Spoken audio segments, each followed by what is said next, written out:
Assalamualaikum warahmatullahi wabarakatuh. Selamat pagi, selamat beraktivitas anak-anakku semua kelas SKS.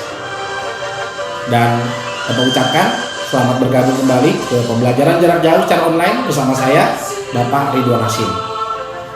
Anak-anakku kelas SKS, kalian adalah siswa-siswa terbaik dan siswa-siswa terpilih.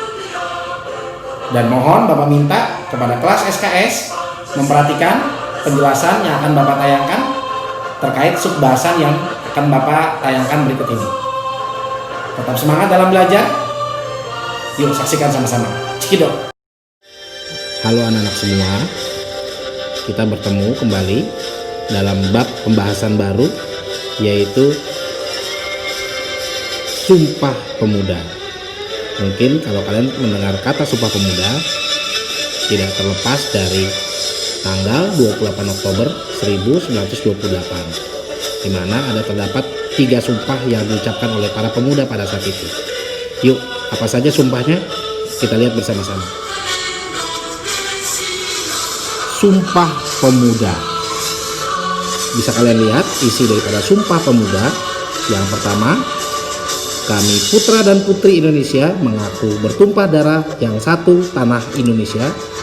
Yang kedua, kami putra dan putri Indonesia mengaku berbangsa yang satu bangsa Indonesia. Dan yang ketiga, kami putra dan putri Indonesia menjunjung bahasa persatuan bahasa Indonesia. Jakarta, 28 Oktober 1928. Nah, inilah isi Sumpah Pemuda yang asli, masih menggunakan bahasa Jawa kuno atau bahasa yang belum disempurnakan, dan masih menggunakan bahasa ibu pada saat itu, yaitu bahasa Melayu. Yuk kita saksikan lagi untuk video berikutnya. Ya, sekarang kita lanjutkan dengan penjelasan terkait peristiwa Sumpah Pemuda itu sendiri. Bisa kalian lihat di gambar. Ya, ini adalah rumah di mana atau gedung di mana tempat dilaksanakannya Kongres Pemuda II, yaitu tanggal 28 Oktober 1928. Gedung ini adalah saksi sejarah di mana dilaksanakannya tempat pelaksanaan Sumpah Pemuda.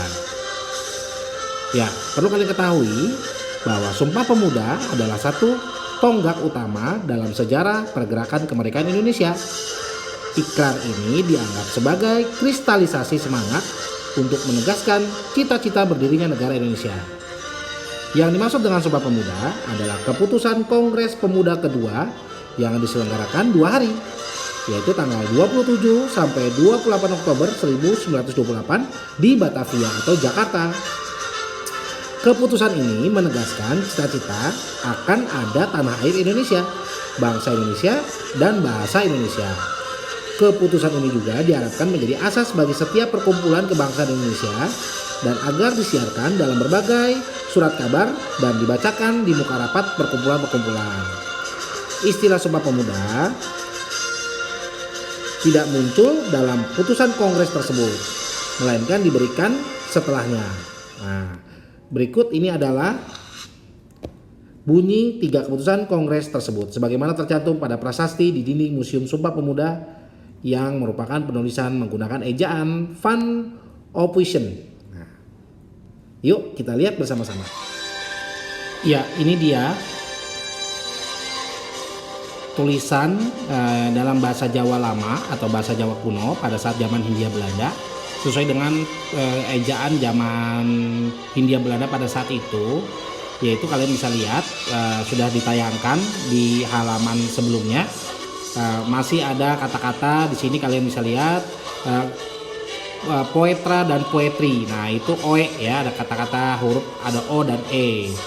Dan ada juga kata-kata jang ya. Ini masih dalam tuturan bahasa Belanda pada saat itu. Atau di sini ada unsur Melayu ya. Bisa kalian perhatikan ya.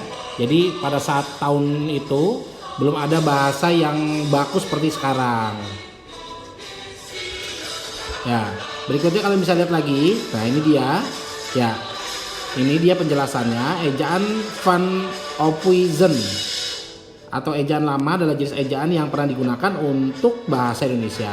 Ejaan ini digunakan untuk menuliskan kata-kata bahasa Melayu menurut model yang dimengerti oleh orang Belanda, yaitu menggunakan huruf Latin dan bunyi yang mirip dengan tuturan Belanda.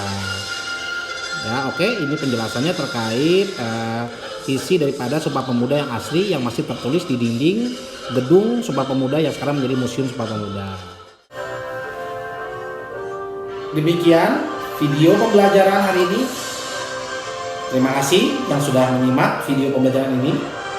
Dan berikutnya kalian akan mengerjakan tugas selama jam pelajaran PPKN. Dan akhiri, wassalamualaikum warahmatullahi wabarakatuh.